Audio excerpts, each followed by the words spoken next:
What are my general thoughts on the whole weekend? So first and foremost, this weekend was an absolute blast. I had so much fun doing a type of racing that I don't normally do, going to a Cleetus McFarland's event, which is sick because I'm obviously a fan. I watch his stuff, and his events are so cool. I mean, everybody I feel like could have seen him likes him. So it was cool to be able to do it. I had a great time racing. It was something I never do, which was awesome. I got to go do it with my friends, spend a good weekend in the mountains. Just everything about it was great. We got into Bristol. The track was sick. You know, it's huge.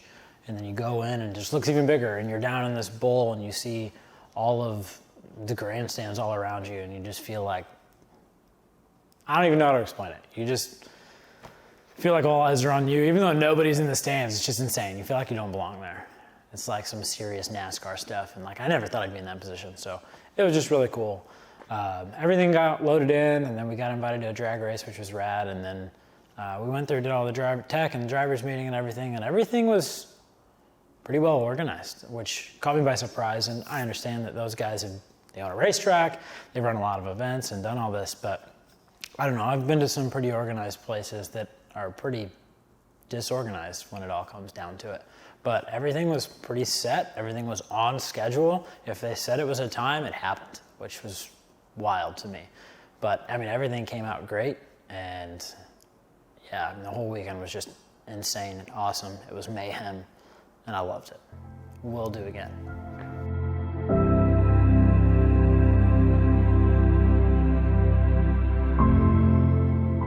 How much experience have I had on oval track and in general, and just circle track racing?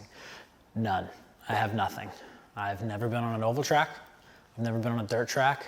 I've never aggressively driven on dirt unless it was a dirt bike or a four-wheeler, which I guess kind of counts.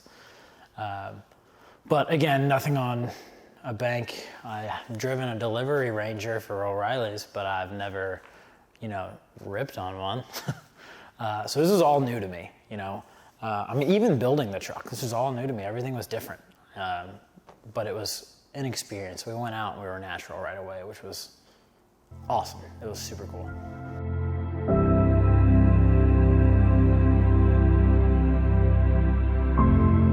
What was my mindset and focus going into qualifying? Well, we didn't get any practice. No practice at all. They just said, all right, you get 3 laps for qualifying. And in my initial reaction to that, because of just kind of, wasn't really talked about, I guess, super in depth for that, I thought I just got 3 laps. So I was like, sick, like this is just do or die. Like this is what I got. So I went out there, and luckily on the yellow flag, we got almost an entire lap before a green flag hit. So I kind of got to feel the bank a little bit and kind of get to it. And I dove in head first. Going through qualifying my first lap, it was clean. Then I got into slower traffic, and I actually had to pass somebody, which was kind of cool. And I'm like, I don't know if I should pass anybody right now. Am I allowed to pass anybody in qualifying? But all I thought was, this guy's slowing me down, and I don't need that right now. So I continued on, and they even talked about it in the live stream, which was sick.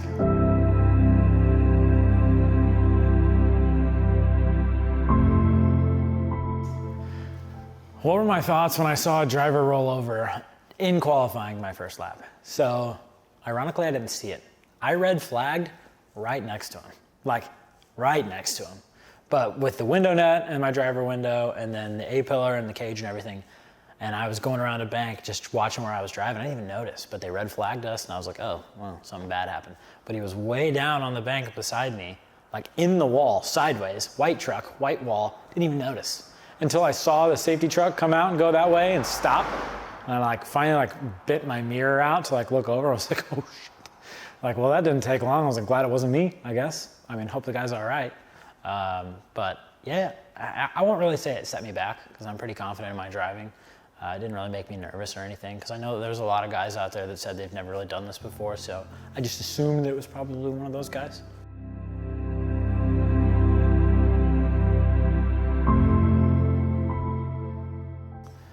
How do I feel about getting 9th place in qualifying, my first time ever doing this? And the racing version? I'm a competitor. I was mad at 9th place. I wanted top 5 so bad. Granted, I'd never done this before, ever. I think I had, 12 laps of qualifying total.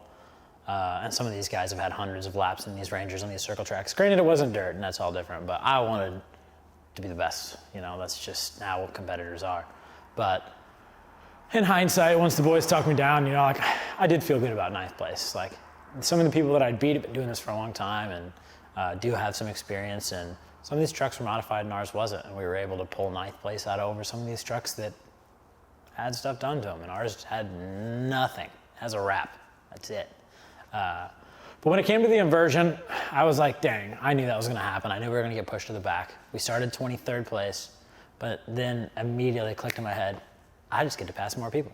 This is sick. The slow people are now in front of me, so I get to enjoy passing them, which is exactly what I got to do. It was sick.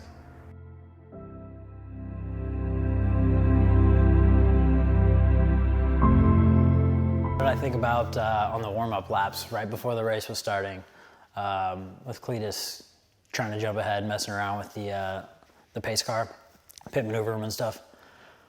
Honestly, I didn't really notice.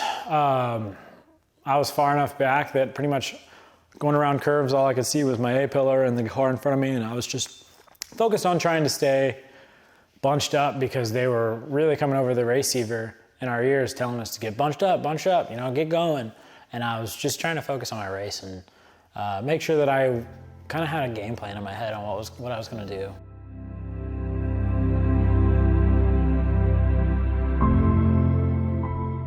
How did I feel after the immediate race start? We go around the first turn and immediately there's 3 rollovers and a truck 10 foot in the air.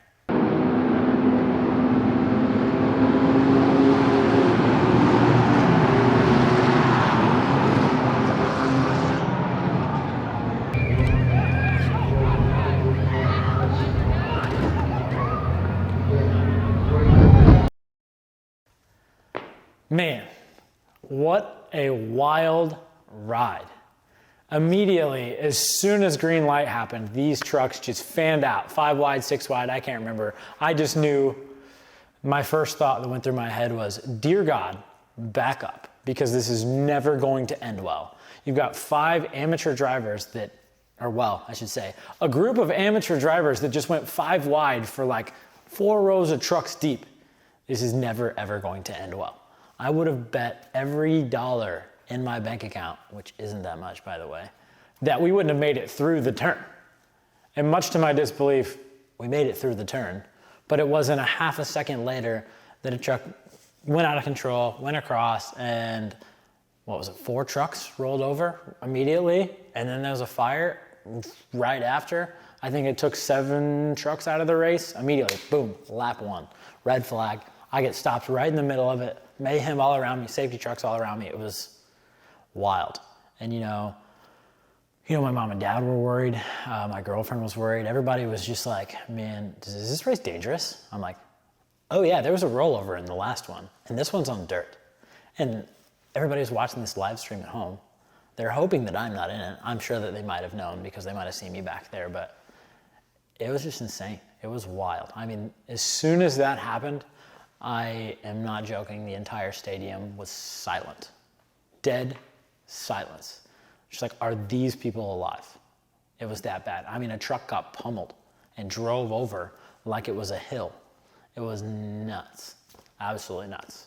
And it was definitely an eye-opener. I knew that I was gonna be careful for the first 10, 20 laps, for sure.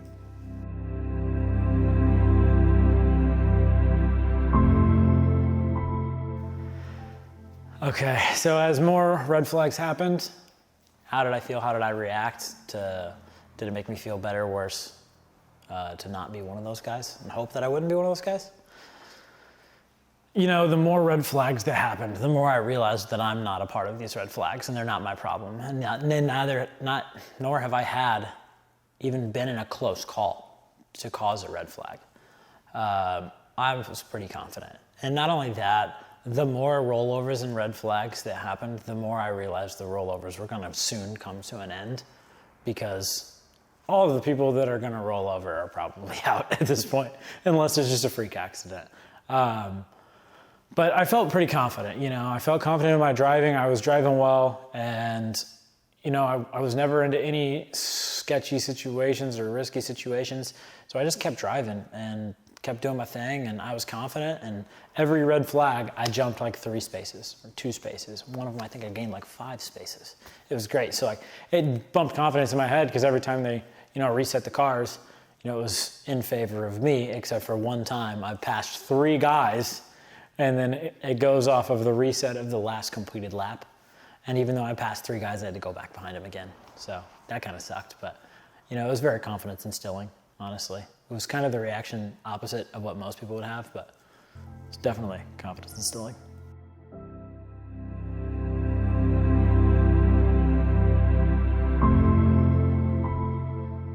So what was it like having a race director in my ear and not my crew chief or spotter, as opposed to the normal? It was a little different.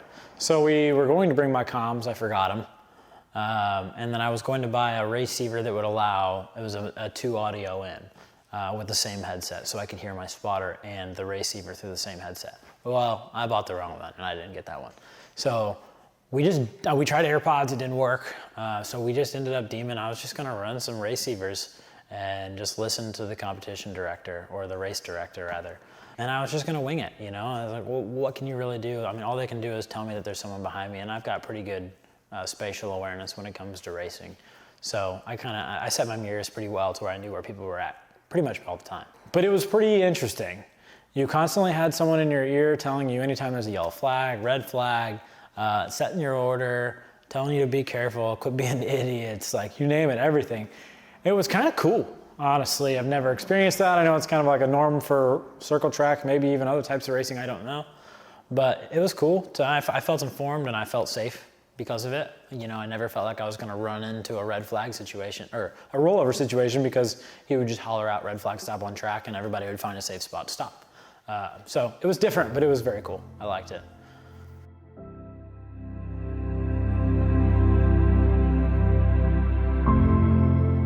After Cleetus went out of the race, he got on the radio to call a shorter race. How did I feel about that? And the fans were against it. How did I feel about it? I actually went back and watched the live stream. Couldn't really tell, but it didn't seem like they cut anything off. Maybe they did, and maybe they just hit it really well. But I think we just got kind of tied up in the moment, and we thought that they cut more off than they did. Because the last, 20 laps, just smooth as a whistle, and they were only 25-second laps, so they went by pretty quick. I mean, you got to think that's 20 laps is 10 minutes. Actually, at the last red flag, my truck started misfiring. So my truck significantly started slowing down. And the more I raced on the misfire, the slower and slower it went. I was still hanging it in there pretty well because I was throwing the truck into the turns harder than I had been. And instead of letting off and maybe even sometimes trail braking going into the turn, I was wide open the whole time. So I knew that it was slower because I was able to do that. But then I hit a point where I was hitting a plateau and I wasn't even able to keep up. Whenever I was throwing it in full tilt, I was still able to fight for some positions, even though the trucks were faster than me, because I was risking it more than the other guy. But ultimately, in the end, we were just losing spots. I think that had they shortened it, well, I should say, if they didn't shorten it, I would have gone past more, which would have sucked. It really hurts my pride knowing that I'm getting passed for no fault of my own. But if they had shortened it more, maybe I would have finished in 7th or 6th or 5th. I don't know, because I was up there pretty good for a while. But those last 5 to 10 laps just were crushing me. It was painful internally.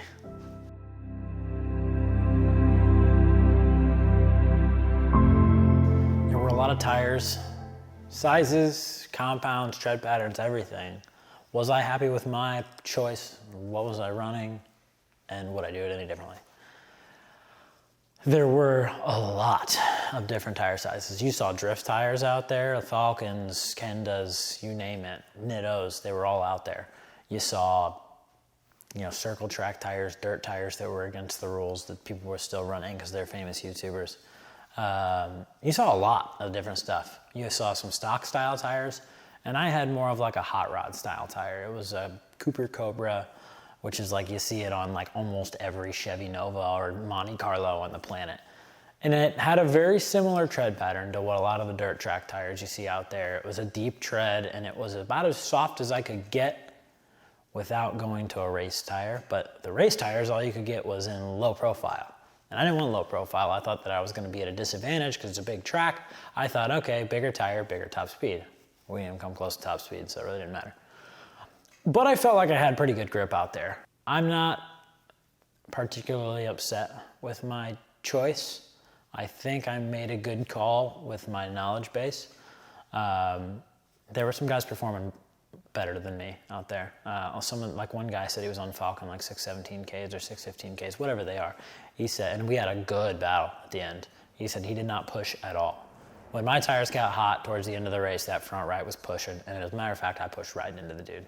And I went and apologized to him after the race. That's how I found this out. So I don't know. Apparently we're never doing another race on dirt, so these tires are probably gonna get thrown by the wayside, maybe used as backups, but I'll probably go with some good low profile 200 treadwear tires, because that was the rule, was a 200 treadwear was the lowest. We had 440s, which is a much harder tire.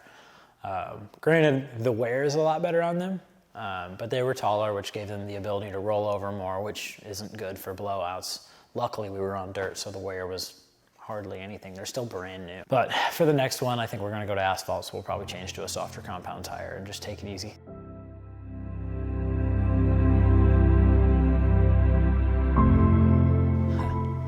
How do I feel that my drifting ability helped me or hurt me going into this race? And do I feel more comfortable here or more nervous here or at FD? I feel like my drifting abilities helped me immensely. They really help you with car control. You never know what's gonna happen on dirt or mud or whatever you wanna call this. You can kick out at any point in time, you get put into some sticky situations, you get into a bump, you start fishtailing, or you hit some humps down in the apron. It throws you off. I got thrown into some sketchy situations, but I feel like the car control that I've acquired through drifting for so long has really helped me, and it really gave me a big push, a big benefit. Nervous-wise, yes and no. You know, I'm gonna say, yeah, I was more nervous on the side of, I've never done this before, never circle track raced. I'm not joking, hundreds of thousands of eyes on me, or way more than drifting, because Cleetus following is just absurd. And a lot of the eyes are arguably, you know, important people, you know, which could play into my strengths for the future of my driving. As far as that, I'm probably more nervous at FD because you're fighting for something. And this race is just for fun. You know, and it was all just for fun, and I had a blast, and I just let it all hang out, and just drove and did my thing, and it was awesome. I would say it couldn't have gotten better. I kind of could, but like, I have no complaints. I'm stoked on the outcome.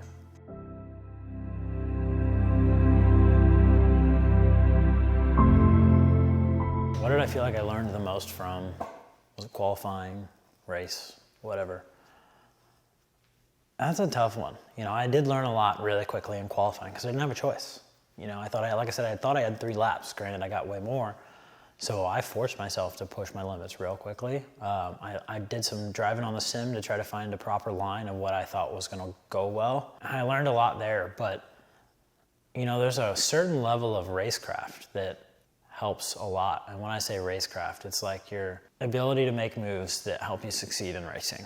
It's, you know, it's like a craftsmanship in woodworking. You know, you learn things that make your job better and you do better at it. It's the same in racing. Those things still exist. And I learned a lot of racecraft throughout the race that really helped me. And I learned it really quickly because there's a lot of people out there. And it really helped me move through the pack. You know, like even when it comes to like stack ups, you know, if you get right on somebody's bumper in the stack up like you're supposed to, obviously, you literally have to wait until they take off from the green light before you can take off. So you're already at a gap. I had that happen to me and I reacted faster than the driver in front of me and I bumped him and I had to get out of it and then get back in it. And next thing you know, he's got 4 truck lengths on me and I'm trying to fight for the top spot and I'm only in like, I'm like 6th or 7th and I immediately get bumped back to like 9th. I had to fight my way right back up. So I learned to like leave a little bit of a gap and anticipate the green light and then you're already ready to go for a pass, which worked out. And when I say a little bit of gap, I'm not saying like sandbag, I'm talking like 1 to 2 feet between trucks. So you're able to get on the gas, get around them as soon as the green light happens.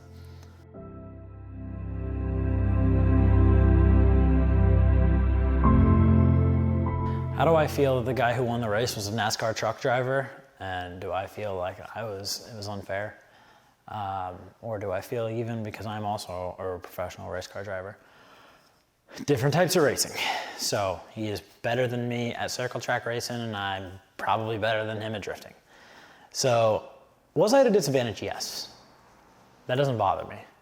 I want to beat the best because as any competitor, I want to be the best at everything that I do. And I have an understanding that I'm not going to be the best at everything that I do, but I want to be. And I'm going to try to be. And it was cool to race against him because before the race, I didn't know that he was a professional race car driver. I thought it was just Derek from Vice Grip Garage. I didn't know that they seat swapped to a pro NASCAR driver.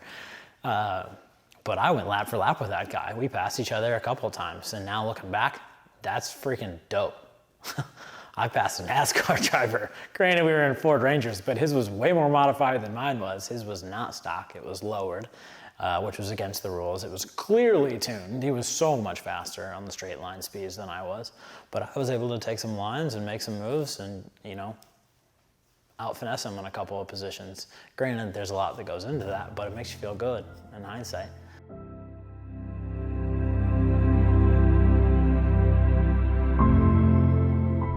Who were my sponsors, backers, and supporters in this race, and did they help me, you know, with everything? So, first and foremost, Fuelab Fuel Systems. They bought the truck. They paid for the parts to build the truck. Tyler and I put it together with the additional help from Austin and a few other guys here and there, but for the most part, Tyler and I did everything from top to bottom. So massive thank you to Fuelab. This trip would have never even been possible without them. None of the racing, none of the nothing, which is great. Can't thank them enough. Buy all your Fuelab stuff. Anything fuel stuff, buy Fuelab. Secondly, Allstar Performance. Allstar Performance stepped in and they're like, yo, this is sick. We love what you're doing. We want to help you. So they gave us a free cage. It doesn't even go in a Ranger, but I looked at technical data sheets and I figured out some other cage or vehicles that they had cages for that were very similar to a Ranger. And we were able to use almost everything from it, everything besides the door bars. And they gave us a window net and just helped us get supplied with some expensive stuff to help get us race ready, which was a massive help because if anybody knows, if anyone's ever paid for a cage or built one themselves, it's a lot. It's either a lot of money or a lot of work. And theirs is a pre-bent, prefab, pre-notched, and in some cases, some of it was even tacked together already, cage, that made life so easy. I mean, it cut the cage building time in like 25%. It was insane. You know, we spent a quarter of the time, which would have taken us so much longer to do. Next, we got our boy Kyle from Vich'n Visuals and Shop Vich'n. He came through. He was supposed to be in the race with me. Ended up having some race car troubles where he wasn't able to get the Ranger all together, but he came through, he wrapped the truck, made it look absolutely awesome. We knocked it out in 4 hours the day before we left, and it came out sick. I mean, just look at it. It's awesome. And lastly, Frank at Tirestacks stepped in, and he wanted to help us out with some tires, and really help us out in a major way. So we're happy to have everybody on board with us. On top of that, we got our video guy. Lo and behold, Jason Darr came through, filmed the whole thing, knocked it out of the park, got all kinds of pictures, videos, and was editing on the fly all throughout the entire event, just feeding me Instagram reel videos, feeding me pictures throughout just to post so I can have stories, have this, and it was effortless. All I had to do was focus on driving, focusing on myself, and he was able to supply that stuff. And the next day, Sunday after the race was Saturday night, we had a friggin' book of photos that we were able to look through, post, whatever, my truck, other trucks, everything, hot action. And threw together a build series for us too. So all of those things are huge, and I greatly thank everybody for all of their help. It would be impossible without them, for sure.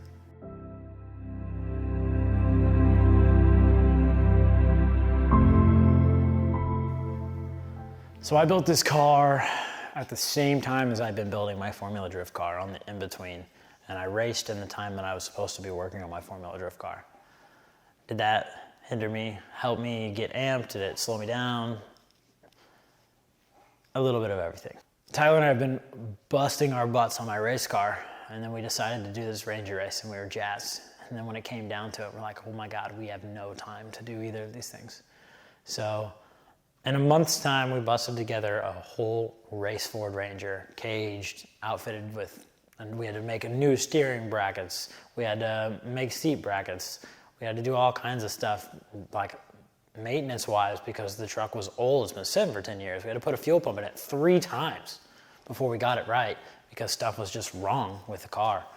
We had to do a whole bunch of other little maintenance things, which may sound like a short list, but all of these things take so much time. On top of building a Formula Drift car, which was not even anything. There was nothing on it. There was rear suspension on it, that was it. We did a full rear mount radiator, we did a full engine overhaul, complete rebuild, put it back in, new clutch, everything, all in this 1 month's time.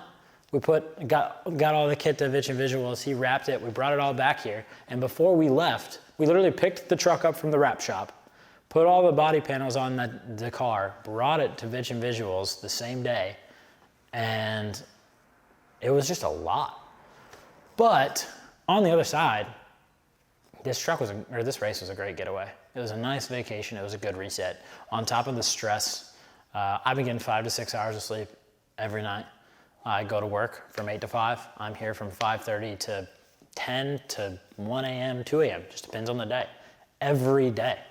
On the weekends, I'm here 12 hours a day, sometimes longer. I mean, my longest day just here was 17 hours. I was here till 4 in the morning.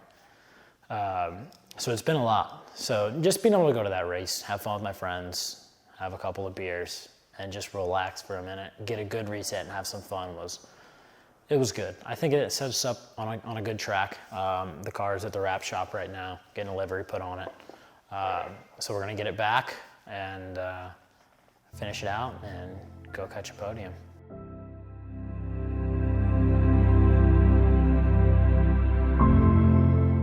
So main thing is lastly, I just want to thank everybody who helped me out on this.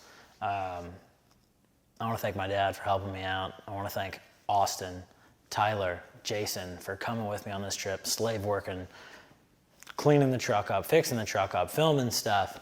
Tyler for absolutely wasting every inch of free time or every ounce of free time that he has to help me with my FD car and this Ranger.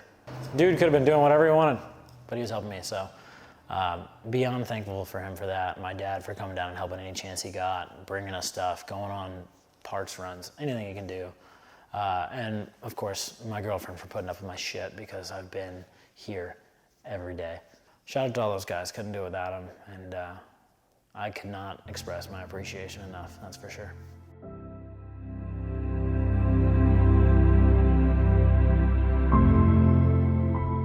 Okay, final question.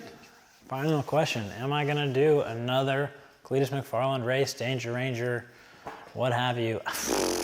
Yeah, absolutely. That was some of the most fun I've had on a racetrack like ever because I got to do it all for fun. It was something completely different off the wall. Dude, I was made for wheel-to-wheel racing. That shit's awesome. I'm going back. I'm doing this shit again and I'm gonna come back prepared and we're gonna win. I'm stoked, the boys are stoked, all of our partners were stoked. We put out great deliverables, everybody got great return on investment, everybody's stoked with that. Great video, great photos, and just all around great result for our debut in wheel-to-wheel racing. Can't complain.